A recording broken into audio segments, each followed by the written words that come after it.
तर फ्रेंड्स, नवरात्रीचा पहिला दिवस आणि क्लीनिंग सुरू झालेली आहे। पार्थ इथे मंदिर क्लीन करत आहे आणि मी सुद्धा देव आहे ते छानपैकी क्लीन करून घेणार आहे। तर इथे मी घेतलेला आहे आमचूर पावडर, मीठ आणि हळद यांनी मी क्लीन करणार आहे। नेहमी आंबट दह्याने मी क्लीन करत असते, पण म्हटलं बघूया आपण याच्याने क्लीन करून।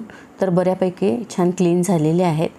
तर देवाचे भांडे घासायसाठी म्हणून मी एक लिक्विड तयार केलेलं होतं। लिक्विड म्हणण्यापेक्षा सुखच ते होतं। तर मी जे लिंबू होते खूप जास्त घाणेरडे झालेले होते, कारण फ्रीजमध्ये आपण जास्त दिवस लिंबू ठेवू शकत नाही, तर ते खराब झाले। मी म्हटलं फेकण्यापेक्षा आपण त्याला बॉईल करूया। तर बॉईल केलेले होते मी आणि त्याच्यामध्ये भरपूर असं मीठ टाकलेलं होतं आणि ते असं छानपैकी मिश्रण मी तयार करून ठेवलेलं होतं डब्यामध्ये आणि त्याच्यानेच मी समई आहे, देवाचे जे भांडे आहेत ते क्लीन करून घेतले होते। तर देवाचे भांडे खरंच खूप छान शायनिंग मारत होते आणि खूप छान होतं ते लिक्विड, पण ते संपलेलं होतं, त्याच्यामुळे मी बनवलेलं नव्हतं। मी म्हटलं आता काय करायला पाहिजे, आंबट दही नव्हतं आणि पितांबरी पण नव्हतं, तर मी म्हटलं चला आपण हे करून बघायला पाहिजे होते का, आणि खरंच तुमच्या समोर आहे, छान होतात। तर कोलगेटनी चांदीचे जे देव आहे ते क्लीन होते, पण कसं असते की देव म्हटलं तर बारीक डिझाईन असते आणि त्या बारीक डिझाईनमध्ये ना थोडा काळपटपणा असतोच, तर तो पूर्णपणे क्लीन होत नाही। जर प्लेन अशी तुमच्याकडे प्लेट आहे किंवा काही आहे तर कोलगेट टाकून बघा, ते नक्कीच छानपैकी क्लीन होते। तर आज मी गणपती बाप्पांचा अभिषेकसुद्धा करणार आहे, कारण मी जेव्हा शॉपिंग केलेली होती तेव्हाच मला हे गणपती बाप्पा मिळालेले होते। शॉपिंग केल्यानंतर तिथे भरपूर असे गणपती ठेवलेले होते आणि त्यांना मी विचारलं की हे गणपती एवढे सारे का बरं ठेवलेले आहे, तेव्हा त्यांनी म्हटलं की इथे तुम्ही डोनेट करू शकता आणि त्याच्यानंतर एक मूर्ती तुम्हाला मिळेल। तर डोनेशन बॉक्स होता समोर, तर तिथे मी विचारलं त्यांना किती पैसे टाकायचे आहे। त्यांनी म्हटलं तुम्हाला जेवढे पाहिजे तेवढे टाका, आणि मी 50 रुपये टाकले डोनेशन बॉक्समध्ये आणि ही मूर्ती मी घेऊन आली घरी।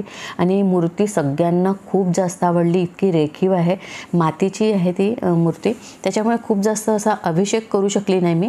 त्याच्यामध्ये पंचामृत आणि साधं पाणी आहे ते करून मी त्यांचा अभिषेक केला। त्याच्यानंतर त्यांना विराजमान आपल्या मंदिरामध्ये मी केलेलं आहे। माझी इच्छा होती की माझ्या मंदिरातच ते राहतील म्हणून, तर अशा प्रकारे मी त्यांना तिथे विराजमान केलेलं आहे। त्यानंतर ही देवीची फोटो आहे, दरवर्षी मी या देवीचीच पूजा करत असते।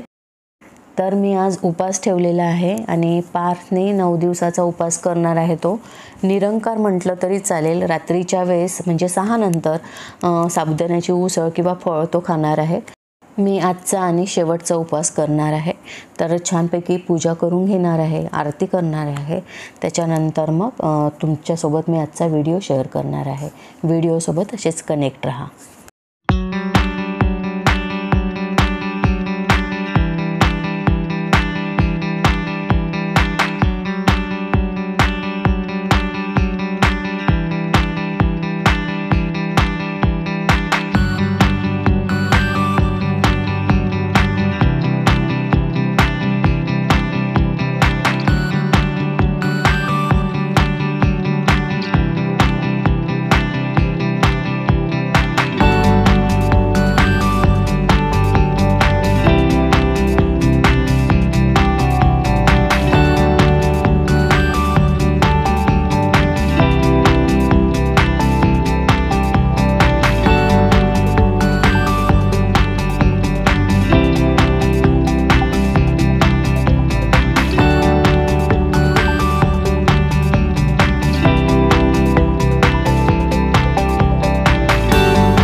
Friends, welcome back to my channel Archana Dhomne. कशा आहात सगळे?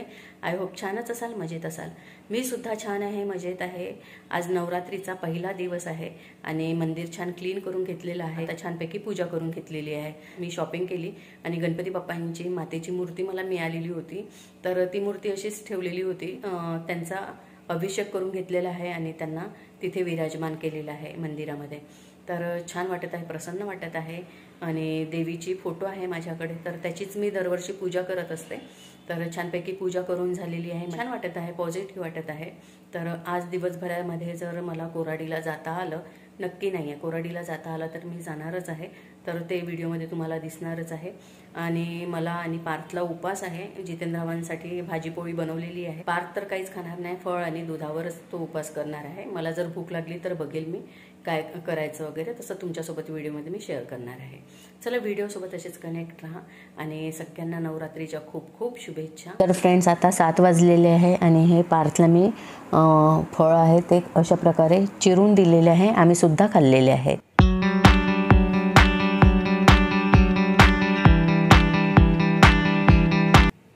तर फ्रेंड्स, नवरात्रीचा आजचा दुसरा दिवस आहे.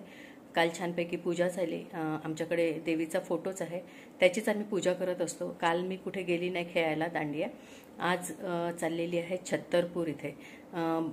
पुष्कळ जणांनी नाव ऐकलेलं असेल आणि मी फर्स्ट टाईम चाललेली आहे. पार्थनी पास घेतलेली आहे छत्तरपूरची. मी बरोबर उच्चारत आहे नाव की मला माहीत नाही आहे, पण छत्तरपूरच असं म्हणतात. तर मला खूप दिवसापासून इच्छा होती जायची तिथे. कसं काय आहे, किती क्राऊड आहे तिथे, काय आहे, कारण सगळ्यांच्या तोंडातून आमच्या जेवढे वेटाळ्यातले लोक आहे ना, सगळेजण छत्तरपूरलाच चालले. तर मला खूप दिवसापासून इच्छा होती, काय आहे, कसं ते ॲटमॉस्फिअर आहे, कशा प्रकारे तिथे दांडिया वगैरे खेळला जातो. तर हे मला खूप दिवसापासून पाहायची इच्छा होती आणि आज तो दिवस आलेला आहे. तर मी चाललेली आहे. नवरात्रीच्या दुसऱ्या दिवशीची गोष्ट करत आहे मी. तर सिंपल कुर्ती घातलेली आहे. माझ्या मैत्रिणी आहे, जो गरबा ड्रेस आहे तो घालणार आहे आणि मी सिंपल, माझ्याकडे काहीच अरेंजमेंट नाही केली मी, आणि अशा सिंपल कुर्तीमध्ये मी चाललेली आहे. तर तयार झालेली आहे. काल पार्थ गेलेला होता आणि पार्थ आला 3 वाजता. त्याने तिकीट घेतलेली आहे. एक तिकीट 3000ची आहे आणि म्हणजे दिवसाच्या हिशोबाने तुम्ही गेले तर 200 रुपये असं काहीतरी आहे. आता तिथे गेल्यानंतर कळेल मला काय आहे नेमकं.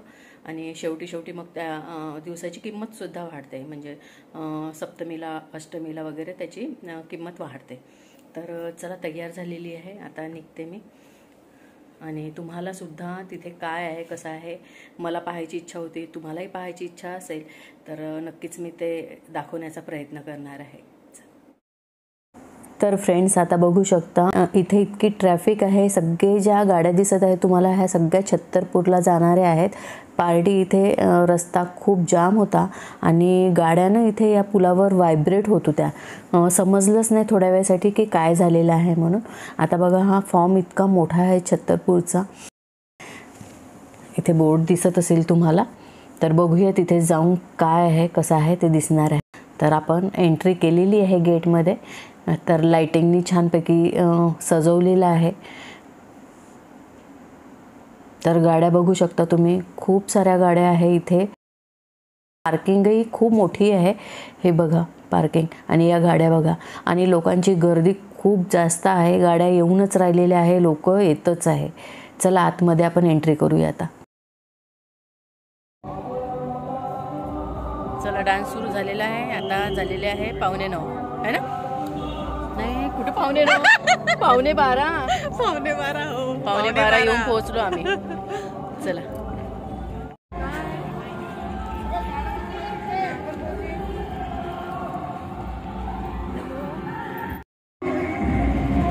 हे किती सुंदर गाणे लागले.